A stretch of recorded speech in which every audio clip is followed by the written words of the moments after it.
Good afternoon, everybody. Hello. So, my name is Oleg Zhorkowski, and Jeff, you want to introduce yourself? Yeah, sure. I'm Jeff Holland. I'm product manager for Azure Functions. And I represent Pivotal. I'm a project lead for Spring Cloud Functions and Spring Cloud Stream, or technical lead, so we don't have project leads. But so what we're going to talk to you about today is, first I'm going to give you a very quick introduction to Spring Cloud Functions, just what this project is all about, and give you a quick demo of just the plain Java functions and Spring Cloud Functions and so on. And then I'm going to turn it over to Jeff, and he's going to finish it off with Azure spin on it. And if you guys have any questions, I'll be right here, and Jeff will be on stage. Feel free to ask. And okay, so we'll begin. Spring Cloud Functions. So I don't think you can properly see it, so that's kind of our fault not to. We should have picked. But anyway, so for those of you who are Java developers, you're familiar with the new, the three interfaces that are available in Java utility functions, which is a function, supplier, and consumer, right? I always say that I wish they existed from Java 1, because if you think about it, there's not a use case in the world that could not be mapped to either one of those three. So in other words, any requirement you had, have, or will have in the future can either be implemented as function, supplier, or consumer. Okay? So these are the three fundamental core interfaces. So what Spring Cloud Function does is provides an ability in a typical Spring fashion to bootstrap them within Spring application context, and also provide the invocation, translation, model to invoke those functions. So for example, you as a developer only worry about developing a function that, for example, takes a string and outputs the integer, right? Whatever, like some kind of transformer map or whatever. You don't care how that's going to be invoked, where it's going to be run. This function may be a REST endpoint. This function may be a part of a streaming application. It's all in the hands of the deployer who is going to assemble the whole application. What you develop and test only a function, so which basically brings a great agility to your development team, because you never really have to worry about Spring Cloud Stream, Spring Cloud Dataflow, or any other framework. You just simply develop a function using the API and the frameworks that you like. Okay? So, and without further ado, I'm going to jump right into code. So, I guess you guys can see this code very clearly, right? So, just a simple function that is annotated with that bean. That's all it is. So, I did to uppercase, but you can obviously put any code that you want in there. There's nothing Spring or any other framework specific in there, okay? So that function is being exposed as a bean within Spring. And for example, I've decided to put on the class path Spring Cloud Function web module. And here's, for example, what I can do. So when I run the application, it's a Spring Boot application, so there's nothing tricky there. And now I can say foo, Jeff, and it uppercases it. So all of a sudden, just by including, in a typical Spring Boot fashion, just by including a certain auto configuration jar on your class path, all of a sudden this function became a REST endpoint. But I also did a little tricky thing. I also included Spring Cloud Stream auto configurations jar on the class path, right? So now I can go to Rabbit console and say something.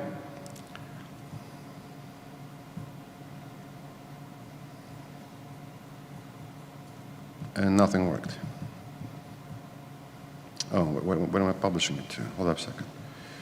Oh yeah, of course. Publish it in the wrong perch.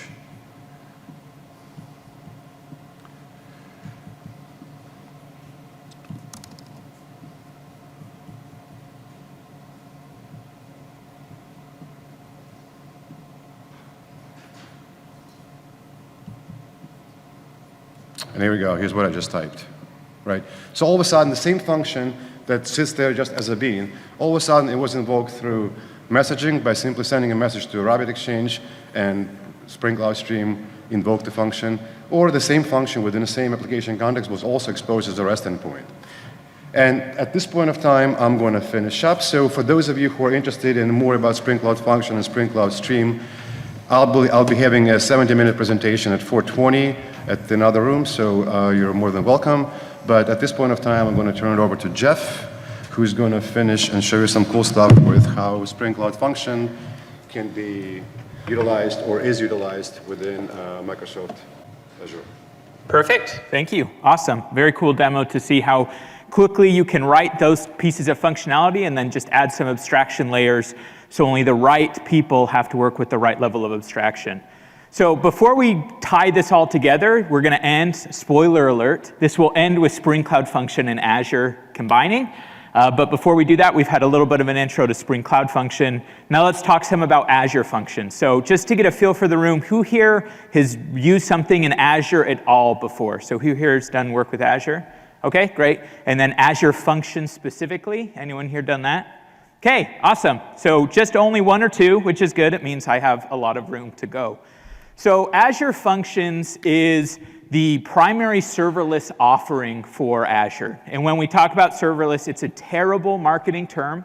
Okay, there are servers. We haven't solved that problem. It has to run on something. But the idea here and the goal is that you as a developer or you as an operations team don't have to think about those servers. So you think about servers less. It's serverless, okay? They're still servers. So Azure Functions is the functions as a service piece of this. I'll show you in just a second, but it gives you the ability to write some task very quickly in code. That task is then executed off of some event. One of the things that we love about Azure Functions is the development experience that you get. I'm going to do all of my demos today using Java and IntelliJ. And you get a lot of flexibility in how you host it. So there is the Azure Functions service where you can publish your Java code to the cloud and it will host and take care of itself. But you could also choose to run your functions on premises or your functions in Kubernetes or your functions in the Azure stack. So you have a lot of choice in how you host these. It really just provides for you this framework and programming model. So why people get excited about Azure Functions and serverless in general is because it allows you to get your application shipped much faster. If you think about a simple task in software development, if I was like, hey, I need you to build me an API that can return to me all of our customers, traditionally there's a lot of questions I'm going to have to answer first. Okay, how are we going to host this? How is this going to be on premises? If so, I need to order a bunch of hardware. I'm going to need to build that hardware. I'm going to need to install operating systems. If I'm doing it in the cloud, I need to decide what size of machines do I need? How many of these machines do I have talking together? I might be using a framework like Kubernetes or Cloud Foundry, but even then I have to solve for, how is this application going to be hosted? But with serverless, you don't think about any of that. You jump straight into the code. And you just start saying, here's the code I want. I need you to pull out data from my database and return it back. That's it. And the rest is taken care of for you. So there's a few concepts that are worth knowing. One is this idea of triggers. And that's the event that will let us know to run your code. The most simple trigger is an HTTP request. Somebody calls a URL, it runs the code and sends back a response. But it's not limited to that. Your trigger might be an event stream using something like Azure Event Hubs or Kafka, and we're running your code off of that stream. It might be someone drops a message in a queue, and then we run your code off of that queue message. Something unique to Azure Functions is an additional concept that you'll see in some of my examples, which is called bindings. Now, a trigger lets us know to start your code. A binding is additional integration to pull data in or push data out of your function. So if you think back to the most simple example, like an HTTP request, and let's say I want to pull out all of our products, which is in a database. My trigger would be that HTTP request, but I could bind to my database. And when that code executes, we will automatically pull in the data from your database for you. The platform takes care of that integration. And so you can bind to other data sources as part of your execution. Now, some unique things, if you've worked with other serverless offerings in the past, like Google Cloud Functions or AWS Lambda, or even some of the open source ones, what we love is our development experience. Local debugging. You can run Azure Functions all on your machine. You can set breakpoints. You can debug. You can even trigger them all locally, and I'll show you that in a second as well. And we also give you monitoring. Okay, so let's see this a little bit in action. So I have this animation where I actually don't want it to start yet. It's taking off so quickly. So I have a trigger here, which is, let's say that's an HTTP request. And that trigger is going to fire, and I have some data. That icon is Cosmos DB. It's the NoSQL database in the Azure cloud. I want to pull some data in from Cosmos and eventually write some data out. So how it works is inside that blue box is my function code. So my trigger fires, we're going to run my code, potentially pulling in data from other data sources. And when my code is done, I can push it to whatever source I need it to, whether this is go create a file or send a response back to that HTTP request. This is kind of the world of an Azure function. So something happens to let us know to run your code. We might be pulling data in or pushing data out, and you just have to focus on that middle layer, the logic. Everything else is managed for you. Everything scales as needed. So this is what the function looks like when you actually write it. So this is the annotations that you would declare in your function code. It could be something this simple. So there's 3 key attributes that I want to call out. That top one, you do an attribute similar to saying like @bean. This is @function name, and you give it the name for your function.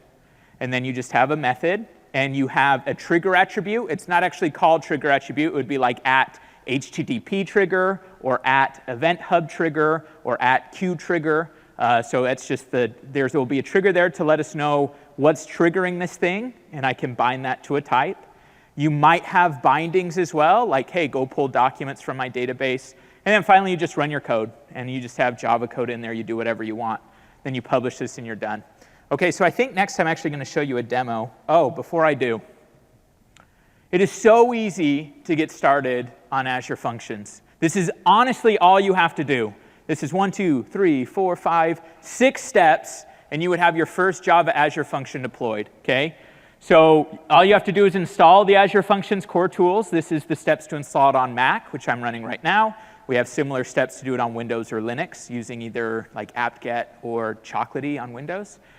Then we have a Maven archetype for you to scaffold your project, to get everything set up, to set up the right Maven types and everything so it builds. You can then navigate to your project, and we've got nice Maven commands, so you can do things like Maven Azure Functions Run and Maven Azure Functions Deploy. And Maven Azure Functions Deploy will use the Azure CLI, connect you to your Azure subscription, and push that function out. I didn't even mention this yet. One of the cool parts about serverless and Azure Functions is that you only pay when your code is actually running.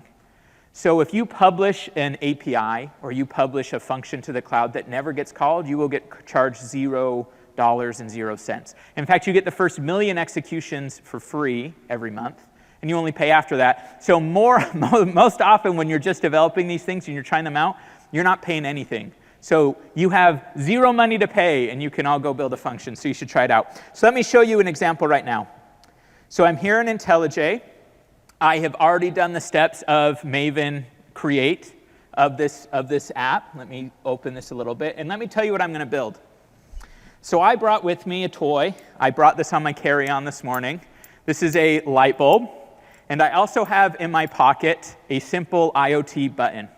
And all I want is some cloud service so that when I press this IoT button, this light bulb will turn on. And I don't want to have to deal with servers. I don't want to have to deal with scaling. There might be one of these buttons in the world. There might be 10,000 of these things. But all I've had to write is this simple little bit of code. So here I've said, hey, I have my function here. It's called IoT trigger.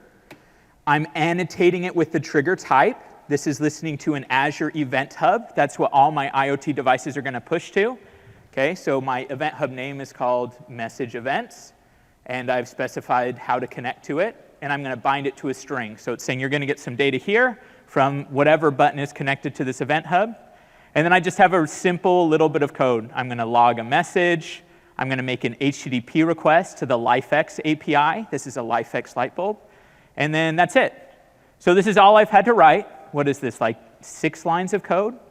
And then I can actually just start to build and run this thing. So let's do Maven clean package. And I'm going to run it. Sorry, this is small. How do I zoom in on the terminal? Whatever. Oh, I'll just do this. OK, so I'm just going to run this really simple command. Maven clean package, tell it to run. And I'm going to turn on the debugger. So let's go ahead and do that now. Maven knows exactly how to work with Azure Functions. It's going to look at my code. It's going to package it up just the way that it needs to package. And then it's even going to start up the Azure Functions runtime right here on my MacBook for me. So I haven't had to do much at all. And now I will have an Azure function running on my MacBook. And what's cool here is this starts up. is that I'm actually going to, so you see here's the logs from the Azure Functions runtime. It's in light blue, so it's super unreadable. I can actually go ahead here and set a breakpoint. Let's set a breakpoint right on this log, and I can attach a debugger. So now I've attached a debugger to this function running on my MacBook. Now check this out. This button's actually connected to the Azure cloud right now. Okay? It's not Bluetooth to my laptop. And when I press this button, in my hand, my function running on my MacBook just picked up that event.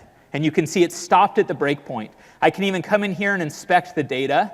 And you can see the device is called button 15. You might be able to see. It's kind of small. And the location is Spring 1.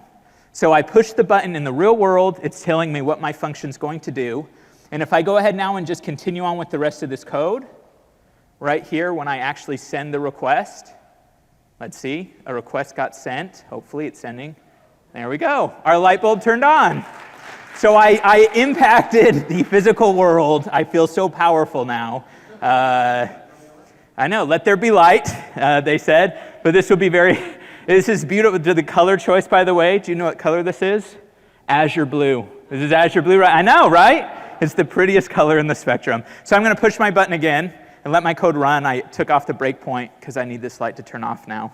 Let's see, did it hit the breakpoint? Oh, I'm still on a breakpoint. Gosh, I need to just let this thing continue on. Come on. There we go. All right. Oh. Wait, there we go. All right. OK, so there's the hello functions world. What's cool, too, this is all now working great. Let me stop my debugger. Let me come back here to the terminal. If I want to now push this to the cloud, I'm like, hey, this worked great on my Mac. Now I want to push this to the cloud. All I have to say is Maven Azure Functions deploy. And this will now push it up into the cloud for me so that it will be able to listen to this button. And now while I could push this button, and this will turn on the light, if I gave every single person at this conference a button, this same application, this same 6 lines of code, would scale for all 10,000 people to make this light turn on and off just automatically for me. I don't have to worry about any servers. I don't have to worry about anything else. So I'm not going to wait for this function to create a brand new one. Let's come back over here. So that's a good intro. So hopefully you're able to see. You can develop your way. I did that in IntelliJ. I showed Java. You can also write Azure Functions in C#, JavaScript, or Python. You have many options in where you develop. I did IntelliJ. You could use Eclipse. We have an extension in VS Code, Visual Studio, really any editor. And we also give you a lot of options in how you host it. I think I've already hit that one a few times. All right, so let's transition for the last few minutes here. We've got about 10 minutes left, and talk about Spring Cloud Functions into Azure. Because what I showed you was just vanilla Azure Functions, but how can we bring this into a familiar world of Spring Cloud Function? So the good news is, on Tuesday or Monday, there was an awesome blog post that talked about some of the new enhancements that were added to Spring Cloud Function to work with Azure Functions. So that now you can write them in the same way we saw at the beginning, but behind the scenes, it's hosted in Azure. And now this is running with Azure to execute these Spring Cloud Functions. So there's a few things you need to note. All you need to do is extend a base class and annotate it with the right Azure annotations, those trigger and binding annotations I saw, the @ something. So you extend your base class, and you add the right annotations. You have now your separate declaration of your function logic, which is different from where you declare it. And you get this nice familiar structure. So this is what it would look like. So I say @bean. I'm going to have a function here. This is the uppercase example. And here I'm going to say, hey, return uppercase. But behind the scenes, how I've implemented this is that there's an Azure function running in Azure that will uppercase whatever I send it. All right? So to show you what that looks like, I have a simple example here. And you might have seen this if you went to one of the sessions earlier in the week.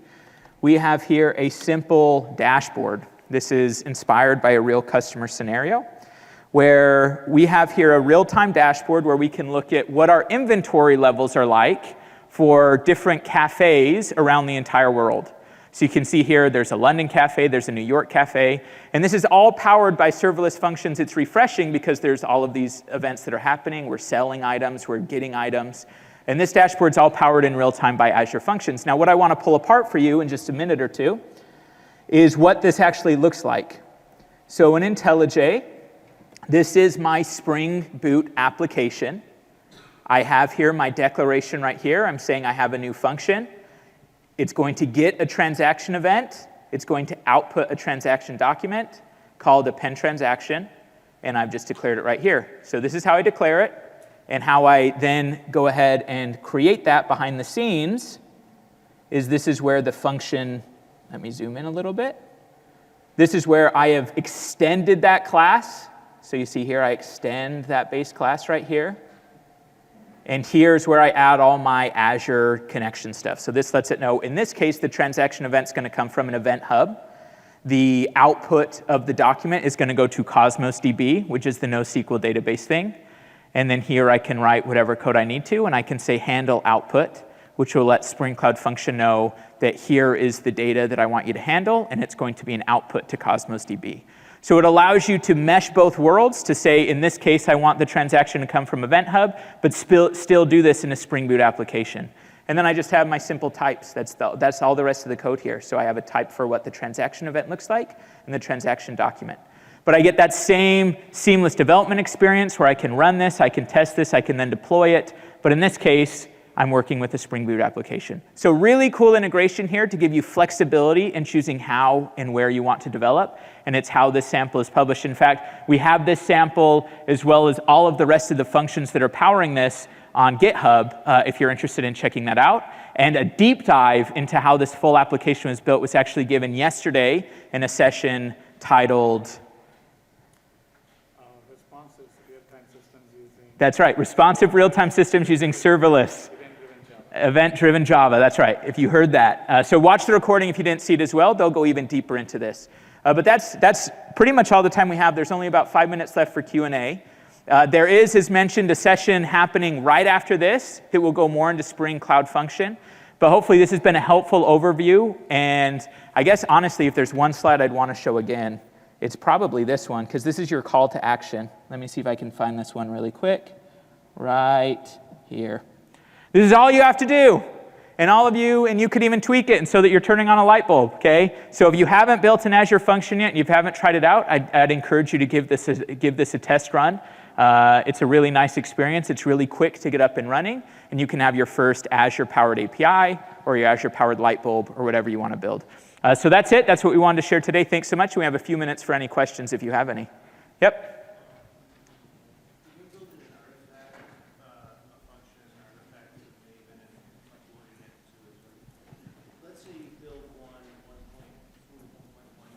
Build another 1.2 jar. Can you see in the configuration console that it's the 1.2 jar that functions currently using? That's a good question. So the question, if you didn't hear it, was let's say you build a 1.1 jar, and then you publish that to the function. And then you build a 1.2 jar, and you publish it in the Azure portal, which I didn't even open the Azure portal side of this. Could I tell if this was running the 1.1 or the 1.2 jar version? Off the top of my head, I can't think of anything out of the box that would give you that insight. If you're actually naming your jars something different, so when you're in your process, you make sure that they have the version appended, you can see the actual name of the jar that's being executed. But other than that, it would be up to you to either make sure you're setting the right environment variable or application setting to make sure that that's surfaced somehow. So it's definitely possible, but I think you'd have to be thoughtful about it to make sure that you're building your jars in the right way so the version's very identifiable just from the name of the jar. Does that make sense? Yeah, and the jar name would be different. Yeah, for sure. So yeah, I probably have an example I could show you afterwards, even that function that we just deployed here, light switch. If I open this up in my Azure subscription right now, you would be able to see the name of the jar that was powering that function. So you could easily sneak in and see exactly which was the version of the jar. Any other questions? Good question. Yep.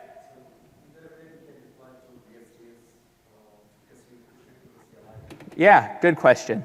So absolutely there is. That's something that I actually was just talking about yesterday. So I push directly to production, but you very well and you should have best practices so that you actually have like a proper build and release pipeline.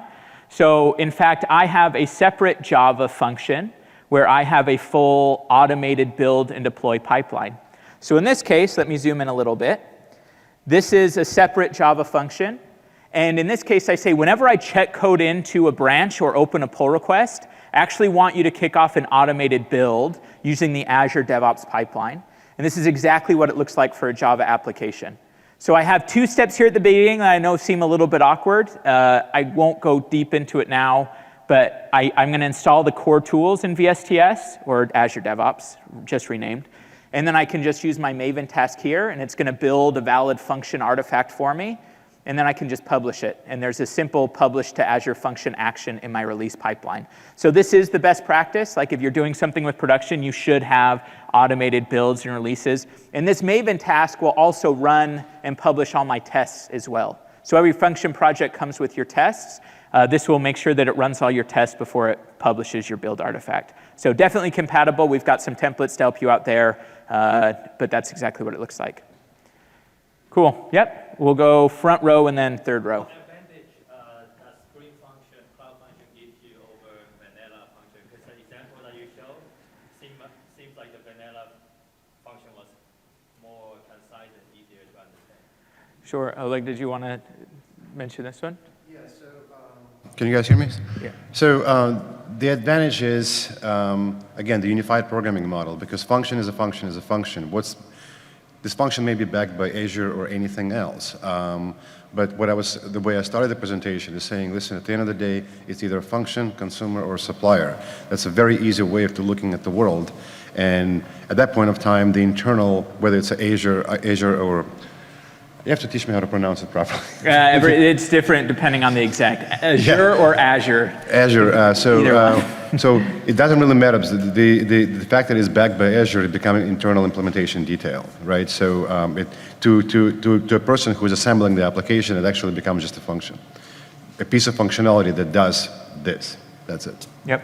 So it's like it definitely is. There are people who want the familiar and they want to almost have a separation of somebody's defining the interfaces that need to do, and other people do the function, and they might swap out how that's implemented. Right. And also, just proud to mention that because of standardized model, now all the additional features like integration with a variety of different other Spring projects, the fact that I was able to invoke it through the messaging, or the fact that I was able to invoke it through the REST endpoint, that actually becomes possibility to do through the standard Spring mechanisms, because to Spring, it's just a function. Internally, there's an integration point, there's kind of like a bridge to Azure, but to me, and that's why we're kind of co-presenting sort of together, because to me, it's a function. To him, it's an Azure function, right? Cool, and we had at least one more here. Multiple availability zones?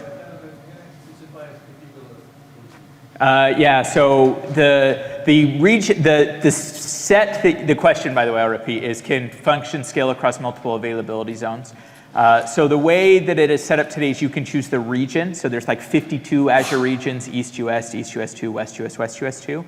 As a service, we internally will make sure that you are available within that region. So we split out across the different like actual zones in that region for you. We don't today let you specify different availability groups. So you choose, this is the region I want this to run in, and then we'll practice like sound data sovereignty, where we will only ever keep your function in that region. No data will ever leave that data center. All of the nice stuff that Azure does for that specific region. And we'll make sure that it's highly available in that region across the different clusters. And we'll scale within that region as well. But the unit that you have control over is the region, one of the 52 regions that Azure has. Cool, great. Well, thanks everyone so much. It was great to come here and appreciate your attendance.